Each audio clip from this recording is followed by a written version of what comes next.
Fala pessoal, sejam bem-vindos e bem-vindas ao nosso canal. Meu nome é Breno Mendes e hoje iremos tratar de um assunto bastante interessante na atuação do cirurgião dentista, que é do papiloma escamoso. Primeiramente, o diagnóstico dessa doença só é feito histologicamente e com isso iremos abordar tanto os aspectos clínicos como dos aspectos histológicos, quais são as características dessa doença, para nós falarmos aqui nessa aula de hoje. E é isso que eu peço a vocês, se inscrevam no nosso canal, compartilhe esse vídeo com seus colegas nas redes sociais. Só assim você vai estar incentivando o nosso canal a continuar postando novos conteúdos gratuitamente aqui para vocês. Primeiramente, o papiloma escamoso ele está classificado dentro de um grupo de doenças conhecido como neoplasias benignas. Para nós entender o que vem a ser o papiloma escamoso, primeiramente iremos voltar aqui e entender a palavra neoplasia benignas. A neoplasia, primeiramente iremos focar aqui nessa palavra conhecida como neoplasia. A neoplasia, se nós separarmos aqui em dois termos, em neo, que significa novo, enquanto plasia significa crescimento, temos o conjunto da palavra representado pelo novo crescimento. E esse novo crescimento está associado a um novo crescimento tecidual descontrolado. No caso do papiloma escamoso, existe um agente por trás responsável pela etiologia desse crescimento tecidual descontrolado. Mas, dentre outros termos, dentre outros fatores relacionados à neoplasia, podemos ter tanto os agentes físicos, os agentes químicos, agentes biológicos atuando, contribuindo para que haja então essa neoplasia. E outro termo aqui que nós precisamos entender é o termo associado à benignidade. É o termo benigno. As neoplasias benignas, por sua vez, possuem certas características. E certas características vai fazer com que essa doença seja considerada benigna. É aquela doença que possui o que nós chamamos de prognóstico favorável. O prognóstico favorável que possui um tratamento favorável, diferentemente das neoplasias malignas. Enquanto essas neoplasias malignas são aquelas doenças que não possuem um diagnóstico favorável, ou seja, que possuem dificuldade para o seu tratamento. Então, o termo benigno é uma doença que possui certas características. E quais são essas características? Primeiramente, essa doença, neoplasia benigna, possui um crescimento lento. Então, se uma pessoa falou para vocês, você tem uma neoplasia benigna, isso significa que essa doença possui um crescimento lento. Outra característica importante que você deve notar é que essa doença não possui a capacidade de promover o que nós chamamos de metástase. A metástase é a capacidade dessa doença, dessa neoplasia, de chegar ali no vaso sanguíneo e se deslocar ao longo do nosso corpo e chegar em outra região anatômica e assim iniciar um novo processo proliferativo. Então, as neoplasias benignas não possuem a capacidade de promover o que nós chamamos de metástase. Outra característica dessa neoplasia é que geralmente ela possui ali uma coloração homogênea. Isso significa que essa neoplasia possui uma coloração mais rosa, semelhante à mucosa bucal, ou por muitas vezes, que no caso do papiloma escamoso, clinicamente pode apresentar também um aspecto branco na sua superfície. Outro aspecto importante é que nessas neoplasias benignas, ela possui ali um crescimento limitado. E esse crescimento limitado não é invasivo, diferentemente das neoplasias malignas, que possuem um crescimento invasivo, invadindo tecido muscular, invadindo tecido nervoso, invadindo várias outras regiões anatômicas, de tal modo que ele vai causar uma deformação facial no paciente e também várias dores e sintomatologias relacionadas a essas neoplasias malignas. No caso, iremos falar na nossa aula de hoje das neoplasias benignas. Falou neoplasia benigna para você, você vai lembrar das principais características dessa doença. Possui crescimento lento, possui uma coloração homogênea, possui também um crescimento bem delimitado, não possui a capacidade de promover metástases. Essas são as principais características que você deve lembrar sempre. Existem outras? Claro que existem outras. E esse é um assunto de um novo conteúdo aqui no nosso canal. Primeiramente, Vou mostrar para vocês aqui o aspecto clínico do papiloma escamoso. Se nós observarmos aqui nessa região da mucosa jugal, essa lesão possui uma proliferação do tecido epitelial. Lembrando, essa proliferação relacionada ao papiloma escamoso é um crescimento tecidual da região do tecido epitelial. Primeiramente, estou falando para isso para vocês porque existem outras neoplasias responsáveis pelo crescimento tecidual do tecido mesenquimal, ou seja, do tecido conjuntivo. E há essa diferença que são importantes para realizar o seu diagnóstico histologicamente. Uma provém do tecido epitelial e a outras neoplasias do tecido conjuntivo, ou simplesmente do tecido mesenquimal. Outro assunto que eu quero abordar com vocês aqui é o aspecto clínico. Observe nessa região da mucosa jugal que esse papiloma escamoso possui um crescimento lento, ele não possui um crescimento grande e possui aqui uma coloração homogênea.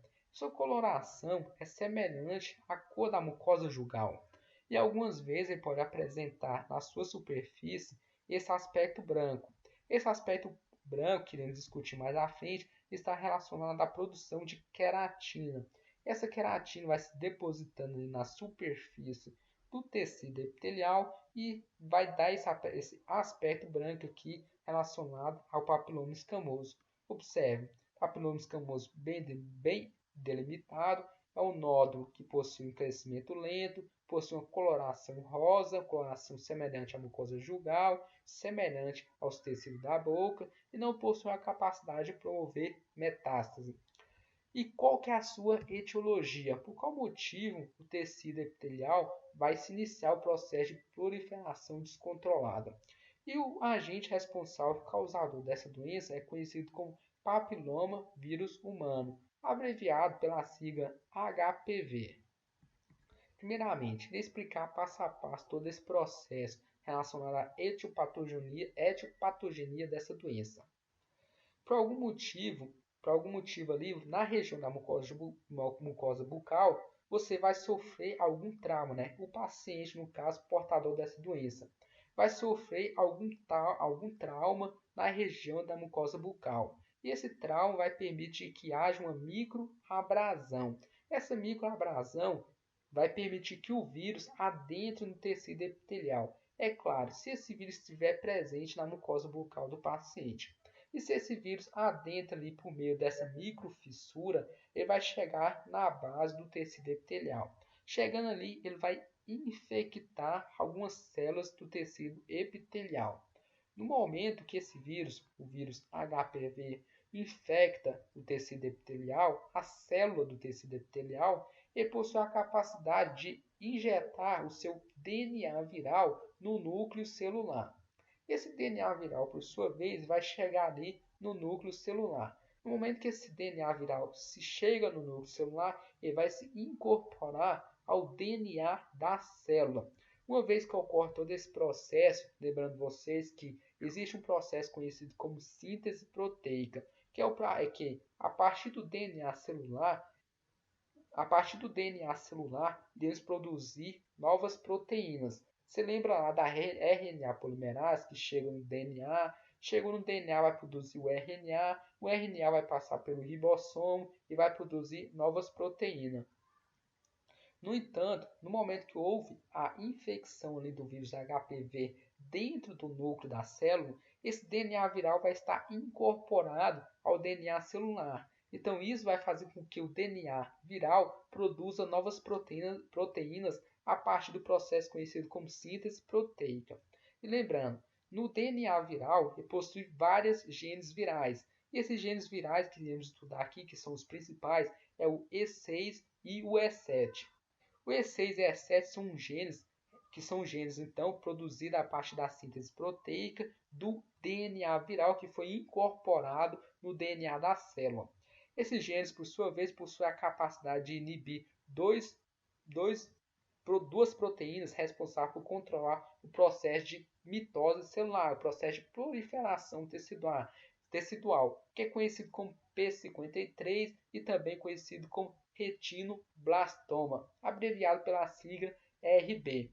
Esses dois amigos aí, essas duas proteínas, elas são responsáveis para manter a harmonia do processo proliferativo tecidual, para que não ocorra uma proliferação descontrolada. E no momento que ocorre aí essa inibição dessas proteínas, o processo de mitose celular vai descontrolar. Então, voltando novamente aqui, eu quero que vocês entendam qual que é a função dessas proteínas. Primeiramente, vamos voltar aqui na proteína P53, que é conhecido como proteínas, que é conhecido como um gene supressor de tumor. Ele vai evitar que ocorra então alguns processos proliferativos. Iremos entender que é a função dessa proteína. Essa P53 ela vai estar presente aqui dentro do processo de mitose celular. E aqui é um esquema básico para vocês entenderem o que vem a ser o processo de mitose celular. Uma célula, por sua vez, para iniciar o processo proliferativo, ela precisa passar por duas fases. Primeiro, ela precisa passar pela fase conhecida como intérfase, que é toda essa fase em preto, e logo depois tem que passar pela fase conhecida como mitose, onde nessa mitose ela vai iniciar e vai formar uma nova célula. E nesse processo aqui na intérfase, ela é dividida em outras fases, conhecidas como G1, S e G2. E dentre essa fase aqui, dentro da fase G1, a célula vai iniciar o processo ali para iniciar o processo de proliferação celular, de mitose propriamente dita. Nesse processo de proliferação, ela vai iniciar o crescimento de algumas organelas celulares. Logo depois vai passar para a fase C2, que é a duplicação do DNA. Logo depois passa para a fase G2, que inicia novamente ali um crescimento de organelas e logo depois passa para a mitose. Primeiramente, G1, relembrando aqui, G1 vai passar aqui pelo crescimento de organelas, assim como G2. Só que G1 é uma produção aqui maior, é uma produção de novas organelas, assim como em G2. Aqui G1, para a célula passar da fase G1 e passar para a fase S, existe um ponto conhecido como checkpoint. Esse checkpoint está presente em algumas proteínas, e dentre elas temos a proteína conhecida como P53, ou conhecido também como gene supressor de tumor. O que acontece? Essa P53 ela é responsável por inibir, né? Ela vai controlar aquelas células que possuem algum DNA modificado, possui um DNA, alguma anormalidade no seu DNA. O que acontece? Uma célula está aqui na fase G1. Para ela passar para a fase G2, ela vai passar pela P53. A P53 vai lá no núcleo dessa célula e vai observar o DNA dessa célula. Se essa célula possui alguma anormalidade no seu DNA, ela vai induzir um reparo celular, né? Um reparo do DNA dessa célula. Ou caso a P53 não consiga realizar o reparo do DNA, ela vai induzir a apoptose celular, a morte programada dessa célula, de tal modo que esse DNA alterado não se propague em outras células, não inicie o processo de mitose para formar novas células alteradas. Essa primeiramente, você observou o papel da P53. Se o gene lá que eu falei para vocês, tanto a E6 e a E7, são responsáveis por inibir a P53 ou a retinoblastoma, vai modificar o processo de mitose celular. Então, inibiu a P53, ela não vai controlar aqui o checkpoint de G1 para C2, para S. E no caso, a célula vai iniciar seu processo proliferativo, permitindo assim a produção de novas células alteradas. Esse é o primeiro fator importante que devemos destacar aqui para a etiologia do papiloma escamoso. Outro fator importante é a retinoblastoma. A retinoblastoma ela é responsável por se ligar a uma proteína, a um grupo de proteína que nós chamamos de complexo de proteínas, conhecido como E2F. Então, E2F é um grupamento, é uma família reguladora de genes. O que acontece? Essa proteína aqui, esse complexo de proteína, ela é responsável por realizar o processo conhecido como transcrição do DNA. O que acontece? Inicialmente, se vocês lembrarem lá no processo de síntese proteica, existe uma fase em que essa enzima, essa proteína aqui no caso, lembrando, proteína, essa proteína vai se ligar ao DNA. E no momento que ela se liga ao DNA, ela vai produzir o RNA o RNA vai produzir novas proteínas. Essas proteínas, por induzidas a partir da E2F, irá induzir a continuidade do processo de mitose, permitindo assim dando um sinal verde para a célula a partir da fase G1 e iniciar a fase S. Então, essa é uma condição necessária. A E2F se ligar ao DNA, produzir novas proteínas, e essas proteínas vai dar o check-up, vai dar o sinal verde para que essa célula passe da fase G1 e inicie a fase S e continue o seu processo de mitose normalmente. O que acontece? No momento que houve a inibição da retinoblastoma, esse gene aqui vai ficar livre. Se ele vai ficar livre, então ele vai ficar o tempo todo emitindo novas proteínas, de tal modo que a célula continue o seu processo proliferativo. Então imagina, o tempo todo induzindo a proliferação celular. O tempo todo induzindo a célula passar da fase G1 para S. Isso vai acontecer exatamente a proliferação desorganizada, descontrolada da célula. Isso vai formar neoplasias benignas, né? No caso do papiloma escamoso. Então, novamente, a retinoblastoma, na sua forma não fosforilada, ela é responsável por se ligar no gene regulador, que é conhecido como E2F. E ela se ligando nesse gene, ela vai inibir esse gene de tal modo que ele não induza mais o processo de proliferação celular, que é conhecido como mitose. Se houve a inibição da retinoblastoma pelo DNA viral, pelo gene viral lá no início que eu expliquei para vocês, essa amiga aqui não vai atuar inibindo esse novo amigo aqui. Então vai ocorrer o processo de mitose de forma descontrolada. Então essa é a etiologia do papiloma escamoso. Ocorreu esse processo, inibiu essas duas proteínas. Quanto à retinoblastoma, como a P53, vai ocorrer o processo de proliferação descontrolada. Então essa é a etiologia desse processo. Outro aspecto que eu quero lembrar para vocês é que, voltando novamente aqui, pessoal, eu tenho uma novidade para vocês. Eu irei lançar aqui um curso de patologia bucal durante as férias, que irei abordar vários assuntos, né? Dentre esses assuntos aqui que iremos abordar são a patologia pulpar, patologia do periápice, neoplasias benignas, neoplasias malignas, será um curso completo. E lembrando, alguns assuntos serão abordados gratuitamente aqui para vocês dentro da página do YouTube. E alguns assuntos eu irei montar aí um curso completo que vocês sabem que dentro para você ter acesso a todo esse curso completo, irei cobrar aí apenas R$19,99. Basicamente é um curso muito barato. Por quê, professor? Primeiramente, se você olhar um livro aí de qualidade sobre patologia bucal, esse livro custa em média de R$400 a R$600. Então, um curso para você comprar e ter acesso a todo esse conteúdo de forma dinâmica, rápida, para você estudar para a prova, aprender novos conteúdos, basicamente está num preço bem barato e razoável para vocês. E lembrando que eu vou usar não somente um livro, vou usar vários livros, uns 10 livros, 2 livros, outros artigos. Vou pesquisar em várias plataformas ali para me buscar e trazer aqui novos conteúdos para vocês. Então esse curso aí vai ficar apenas por R$19,99. Esse curso ainda está em produção aqui dentro da nossa plataforma no YouTube e iremos disponibilizar mais à frente, durante as férias, o link desse curso para vocês terem acesso. Caso vocês queiram ter acesso aí, alguns cursos eu irei disponibilizar algumas aulas dessas, eu irei disponibilizar gratuitamente, isso mesmo.